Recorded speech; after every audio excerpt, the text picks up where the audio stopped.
C'est tous les jours de manche. Eh oui, c'est tous les jours de manche sur RMC Story. Il est là à 8h20. Quel accueil.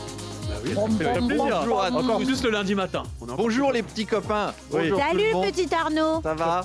Bonjour à tous les spectateurs de RMC Story qui sont là. C'est ceux qui n'ont pas pu décoller leurs yeux du visage de Charles Magnin. Coucou maman. Ils sont... Ah merde, il va péter ma vanne. Ah pardon. Un réflexe, je suis désolé. Tant pis. Bah, assez parlé de votre famille, Charles. Allez. On va passer à l'actu directement. Alors aujourd'hui, Emmanuel Macron reçoit Xi Jinping, le président chinois, pour une visite d'État. Je vous ai mis de l'opéra chinois. C'est beau, hein? C'est beau. Pour se réveiller le matin, je trouve que c'est pas mal, ça claque. met la patate. D'ailleurs, tiens, un bon truc, si vous avez des voisins bruyants et que vous voulez vous venger, partez en soirée en laissant la chaîne IFI à fond avec de l'opéra chinois. Voilà, là, ça va. Hein? Oui. Donc Emmanuel Macron reçoit le big boss des Pékins moyens. La dernière fois qu'un Chinois nous a rendu visite, c'était un petit jeu de mots pour Emmanuel Le Chypre. La dernière fois qu'un Chinois nous a rendu visite, c'était le Covid qui avait fait des milliers de morts. Et pourtant, il en a fait moins que Xi Jinping lui-même avec les Ouïghours, les Tibétains ou les opposants. Alors, pas beaucoup de manifs des étudiants de Sciences Po, hein, pour protester contre la venue du dirigeant chinois et le génocide ouïghour. Bah oui, mais... Autant dans la vie de tous les jours, c'est facile de boycotter des produits israéliens. Je veux dire, on peut très bien survivre sans carpe farcie ou sans disque de Rick Azaray, ça on peut. Mais alors boycotter tout ce qui vient de Chine, ça va être plus dur. Ils ont 20 ans, comment ils vont faire sans iPhone, sans Chine et sans TikTok pour se cultiver? C'est compliqué. C'est vrai. Ce week-end, Bruno Le Maire a percuté en voiture un cycliste ayant grillé un feu rouge.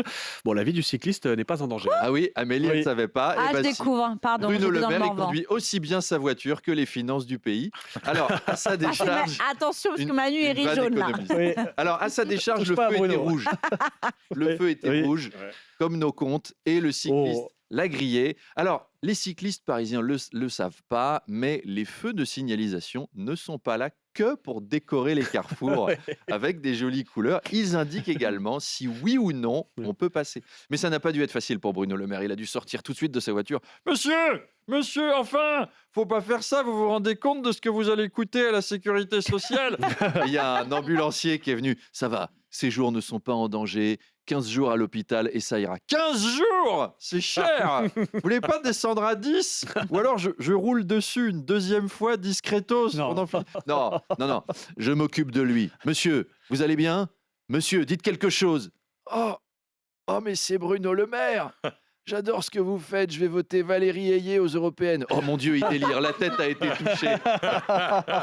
Faut l'emmener à Cochin tout de Faut le suite. sauver sur Bah oui, il faut le sauver, le malheureux. Bon rétablissement Oui. à lui. On le salue d'ailleurs, je suis sûr qu'il nous regarde ce matin. Et puis, Nokia et la NASA s'apprêtent à déployer la 4G dans l'espace pour pouvoir téléphoner depuis la Lune. Ça, Ah, c'est ça me pratique. déprime. Non, mais c'est vrai, Amélie, on est d'accord, chaque fois qu'on y va, on a un mal fou à avoir du réseau. Oui. C'est C'est dingue. dingue, hein, c'est On hallucinant. capte Vous pas. vous rendez compte, la 4G sur la Lune, c'est peut-être un peu excessif. On aurait pu commencer par la creuser l'Ardèche, peut-être. Alors oui, c'est moins grandiloquent, mais enfin, ce serait utile pour les habitants. Puis alors, c'est une drôle d'idée quand même. T'envoies des astronautes sur la Lune, ça te coûte des milliards. Le dernier truc que t'as envie qu'ils fassent là-haut, c'est glander sur Candy Crush, regarder Netflix. Le spatial, c'est fascinant. Alors là, j'ai vu aussi, il y a Boeing qui envoie des astronautes sur l'ISS. Ils ont construit une navette spatiale, Boeing.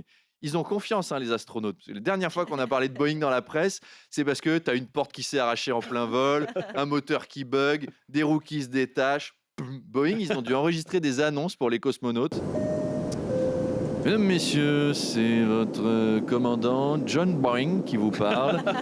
Nous vous guiderons à distance jusqu'à la station spatiale. Si une porte se détache au milieu du vol, retenez votre respiration et du gros scotch et un bout de carton sont à votre disposition dans les coffres à bagages. En cas d'impact et de fissure sur un hublot, si elle n'est pas plus grande qu'une pièce de 2 €, vous pouvez injecter notre résine spatiale. NASA répare, NASA remplace. Bon allez, bon courage les spationautes. On espère que vous tenez pas trop à la vie. À demain les autres. C'était Arnaud de demain. NASA